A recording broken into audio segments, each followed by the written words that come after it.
Bem, outra coisa, outra dúvida que o pessoal tem me perguntado é a respeito do comportamento do veículo em si no uso do dia a dia, né? Se é difícil de guiar, se costuma dar defeito, se o freio funciona, como se dá para fazer as manobras direitinho, manobrar. Pessoal, ele está funcionando de forma que tal qual parece que já veio assim de fábrica, né? Até porque o intuito, quando eu fiz, eu tive esse cuidado de ter que ser um veículo funcional. Eu não queria ter que descer para fazer a manobra dele puxando. A minha preocupação sempre foi ter um veículo que fosse realmente autônomo no sentido de fazer todas as manobras. Então assim, só precisa ter mais um cuidado quando você vai andar uma área de ladeira, por exemplo, que você precisa andar dentro da propriedade rebocando alguma coisa, uma área mais inclinada. Por quê? Porque ele é um veículo estreito, e vocês bem sabem que veículo estreito tomba com mais facilidade. E se ele for alto, a carga estiver no nível alto, é mais fácil ainda de tombar, né? Vocês lembram do EcoSport que tinha que, quando entrava numa curva, aquele primeiro modelo, por ser alto e estreito, na primeira curva que ele fazia a mais de 80, ele tombava. Isso é característica de veículos off-road que são altos, mas não tem uma suspensão adequada para isso, né? Normalmente é esse o problema. No cultivador, ele nem suspensão na parte de trás não tem, então o veículo ele é um canela seca, ele é duro.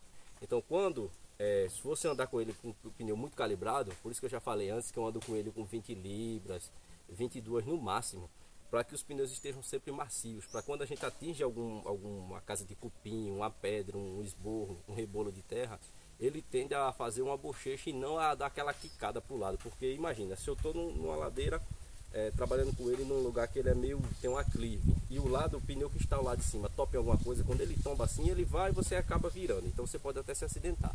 Isso é uma característica dele, você tem que saber andar. Eu prefiro andar ou descendo ou subindo de acordo com o aclive, não muito na perpendicular porque é mais arriscado.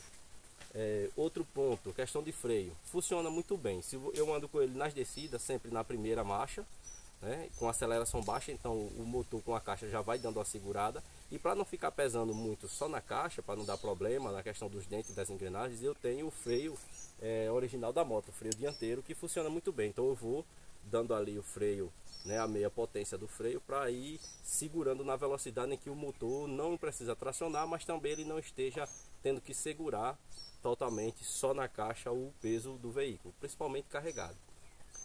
Em questão às manobras, a marcha ré funciona direito, bem tranquilo, né? Porque a própria caixa de marcha do cultivador já tem a marcha ré.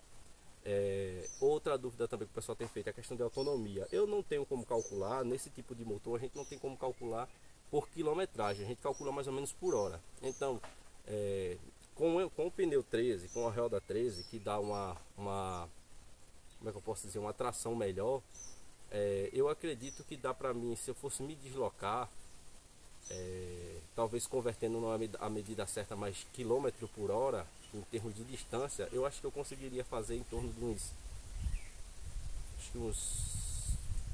por hora não, por litro, né? Perdão, vou corrigir, por litro. Eu acho que eu conseguiria fazer na segunda marcha, numa velocidade da meia aceleração, eu acho que eu consigo fazer uns 20 km por hora rodando com ele. Acho que eu consigo uns 20 km em uma hora nessa faixa. Então, quando eu estou na primeira marcha com mais peso e tal, acho que aí diminui um pouco o rendimento, mas em compensação a força de tração é muito melhor, né? Eu pretendia também, para ajudar, comprar dos pneus 13, daquele para gaiola de trilha, né? Que ele tem uns carros bem maior, mas ele só existe ele remoldado e na minha região aqui não existe, então eu teria que comprar pela internet, ficaria algo em torno de R$ 700. Então ficaria meio pesado para essa finalidade. Então os pneus que tem aqui foi riscado, então dá para mim usar por enquanto, beleza? Então se tiver mais algumas dúvidas, vocês colocam aí nos comentários, que assim que eu puder eu faço outro vídeo respondendo tudo. Valeu pessoal, um forte abraço, seus traquinhos, valeu!